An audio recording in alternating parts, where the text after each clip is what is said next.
আসসালামু আলাইকুম international news বাংলায় আপনাদের স্বাগতম। শুরুতে থাকছে শিরোনাম। ট্রাম্পের গঠিত শান্তি পর্ষদের প্রথম বৈঠক আয়োজনের প্রস্তুতি নিচ্ছে যুক্তরাষ্ট্র। কুখ্যাত অ্যাপস্টিনের সঙ্গে 10 লাখ রুশ অভিবাসী নিয়ে কি বলেছিলেন সাবেক ইসরায়েলি প্রধানমন্ত্রী। অ্যাপস্টিন কাণ্ডে তাদের সাক্ষ্য সরাসরি প্রচার করা হোক চান ক্লিনটন দম্পতি। ইরানের সঙ্গে বাণিজ্য করলে বাড়তি শুল্ক আরোপের হুমকি ট্রাম্পের। যুক্তরাষ্ট্র থেকে আগের তুলনায় দ্বিগুণের বেশি পণ্য কেনার শর্তেই কি ভারতের সঙ্গে চুক্তি। মার্কিন প্রেসিডেন্ট ডোনাল্ড ট্রাম্পের উদ্যোগে গঠিত গাজা বিষয়ক বোর্ড অবপিসবা শান্তি পর্ষদের প্রথম বৈঠক আয়োজনের পরিকল্পনা করছে হোয়াইট হাউস। বৈঠকটি আগামী 19 ফেব্রুয়ারি অনুষ্ঠিত হতে পারে। 4টি সদস্য দেশের কূটনীতিক ও একজন মার্কিন কর্মকর্তার বরাতে এ তথ্য জানিয়েছে সংবাদমাধ্যম অ্যাক্সিওস। প্রতিবেদন অনুযায়ী বৈঠকে গাজা উপত্যকার পুনর্গঠনের জন্য আন্তর্জাতিক তহবিল সংগ্রহের বিষয়েও আলোচনা হতে পারে। তবে পরিকল্পনাটি এখনও প্রাথমিক পর্যায়ে রয়েছে এবং সময়সূচিতে পরিবর্তন আসতে পারে। বৈঠকটি ওয়াশিংটনে অবস্থিত ইউএস ইনস্টিটিউট অব পিসে অনুষ্ঠিত হওয়ার কথা রয়েছে। এর একদিন আগে 18 ফেব্রুয়ারি হোয়াইট হাউসে ট্রাম্পের সঙ্গে ইসরায়েলের প্রধানমন্ত্রী বেনিয়ামিন নেতানিয়াহুয়ের বৈঠক হওয়ার সম্ভাবনা রয়েছে। এ বিষয়ে মন্তব্য জানতে রয়টার্স হোয়াইট হাউস ও যুক্তরাষ্ট্রের পররাষ্ট্র দপ্তরের সঙ্গে যোগাযোগ করলেও তাৎক্ষণিক সাড়া পাওয়া যায়নি। গত জানুয়ারির শেষ দিকে ট্রাম্প এই শান্তি পর্ষদ গঠন করেন এবং নিজেই এর চেয়ারম্যানের দায়িত্ব নেন। তিনি বলেন, বিশ্বজুড়ে চলমান সংঘাত সমাধান করাই এই উদ্যোগের মূল লক্ষ্য। তবে কিছু বিশেষজ্ঞ আশঙ্কা প্রকাশ করেছেন, এ ধরনের উদ্যোগ জাতিসংঘের ভূমিকা দুর্বল করতে পারে। ট্রাম্প বিশ্বের বিভিন্ন দেশকে এই শান্তি পর্ষদে যোগ দেওয়ার আমন্ত্রণ জানিয়েছেন। মধ্যপ্রাচ্যের কয়েকটি মিত্র দেশ এতে যোগ দিলেও অনেক পশ্চিমা দেশ এখনও সতর্ক অবস্থান নিয়েছে। সাবেক ইসরায়েলি প্রধানমন্ত্রী এহুদ বারাক প্রয়াত কুখ্যাত যৌন অপরাধী জেফরি অ্যাপস্টিনের সঙ্গে এক গোপন অডিও কথোপকথনে ইসরায়েলের জনসংখ্যাগত কাঠামো পরিবর্তনের পরিকল্পনা নিয়ে আলোচনা করেছিলেন। সম্প্রতি যুক্তরাষ্ট্রের বিচার বিভাগ প্রকাশিত এপস্টিন ফাইলসে থাকা ওই অডিও রেকর্ডিংয়ে শোনা যায় বারাক বলছেন, ফিলিস্তিনি জনসংখ্যার প্রভাব কমাতে এবং ইহুদি সমাজে উগ্রপন্থীদের শক্তি হ্রাস করতে ইসরায়েল সহজেই আরও 10 লাখ রুশভাষী অভিবাসী গ্রহণ করতে পারে। অডিওতে বারাক জানানো তিনি এ বিষয়ে রাশিয়ার প্রেসিডেন্ট ভ্লাদিমির পুতিনের সঙ্গেও কথা বলেছিলেন।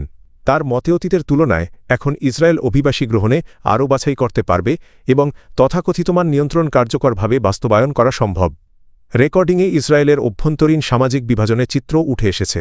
এহুদ বারাক ধর্মীয় ও ধর্মনিরপেক্ষ ইহুদিদের মধ্যে ক্রমবর্ধমান দূরত্বের কথা উল্লেখ করেন এবং বিয়েদাফন ওকে ইহুদি এই সংজ্ঞা নির্ধারণে অর্থোডক্স রাব্বিদের একচ্ছত্র ক্ষমতা ভাঙার প্রয়োজনীয়তার কথা বলেন।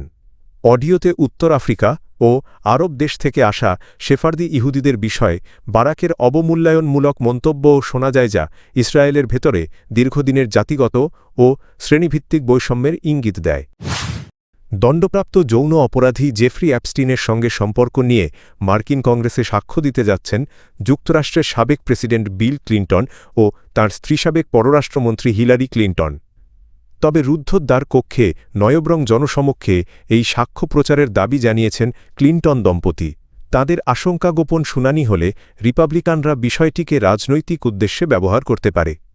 এপস্টিনের অপরাধ প্রভাবশালী ব্যক্তিদের সঙ্গে তার যোগাযোগ এবং এসব তথ্য কিভাবে আড়াল করা হয়েছিল তা খতিয়ে দেখছে কংগ্রেসের হাউস ওভারসাইট কমিটি।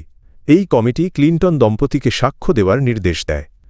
প্রথমে তারা আপত্তি জানালেও কংগ্রেস অবমাননার অভিযোগে ভোটাভুটির হুমকির মুখে শেষ পর্যন্ত সাক্ষ্য দিতে সম্মত হন। শুক্রবার সামাজিক যোগাযোগ মাধ্যম এক্সে দেওয়া এক পোস্টে বিল ক্লিনটন বলেন, রুদ্ধদ্বার শুনানি হলে তা হবে প্রহসনের বিচারের মতো।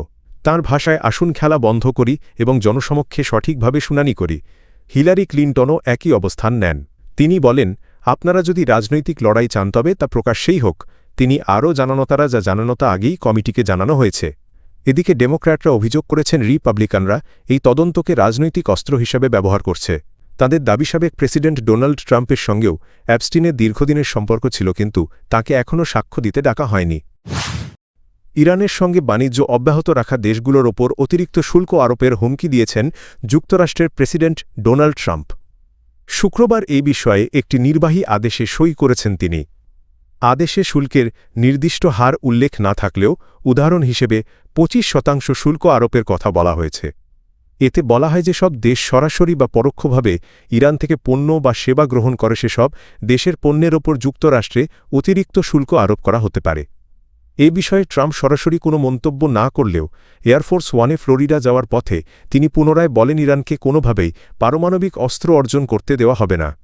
এই হুমকি এমন এক সময় এলো যখন ওমানের মধ্যস্থতায় মাসকটে যুক্তরাষ্ট্র ও ইরানের প্রতিনিধিদের মধ্যে পরোক্ষ আলোচনা অনুষ্ঠিত হয়েছে। আলোচনা শেষে উভয় পক্ষই বৈঠককে ইতিবাচক বলে উল্লেখ করেছে, যা উত্তেজনা কমার ইঙ্গিত হিসেবে দেখছেন বিশ্লেষকরা। ভারত আগামী 5 বছরে প্রতি বছর গড়ে 100 বিলিয়ন মার্কিন ডলার মূল্যের পণ্য যুক্তরাষ্ট্র থেকে আমদানি করার প্রতিশ্রুতি দিয়েছে। দ্য ইন্ডিয়ান এক্সপ্রেস এর প্রতিবেদনে এ তথ্য জানানো হয়েছে।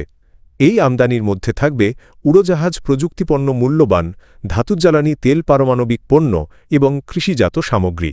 গত অর্থবছরে যুক্তরাষ্ট্র থেকে ভারতের আমদানি ছিল প্রায় 45.6 বিলিয়ন ডলার, যা নতুন চুক্তির ফলে দ্বিগুণেরও বেশি বাড়বে। চুক্তির আওতায় ওয়াশিংটন ভারতীয় পণ্যের ওপর আরোপিত শুল্ক কমিয়ে 18% নামিয়েছে। এর আগে এই শুল্কের হার ছিল 50%। মার্কিন প্রেসিডেন্ট ডোনাল্ড ট্রাম্প জানিয়েছেন ভারত আগামী বছরগুলোতে জ্বালানি, প্রযুক্তি, কৃষিপণ্য ও কয়লাসহ বিভিন্ন খাতে মোট 500 বিলিয়ন ডলারের বেশি মার্কিন পণ্য কিনবে। তবে কৃষি খাতে ভারত কিছু সুরক্ষা বজায় রেখেছে। জেনেটিক্যালি মডিফাইড পণ্য, সয়াবিন, মিল, পোলট্রি, ভুট্টা ও শস্যজাত পণ্যের আমদানি পুরোপুরি উন্মুক্ত করা হয়নি। অন্যদিকে তুলা, ডাল, কাঠ, বাদাম ও পেঁয়াজের মতো কিছু পণ্যের ক্ষেত্রে নির্দিষ্ট কোটা সুবিধা দেওয়া হয়েছে। পাশাপাশি আপেলের মতো কয়েকটি পণ্যের বাজার আংশিকভাবে খুলে দেওয়া হয়েছে।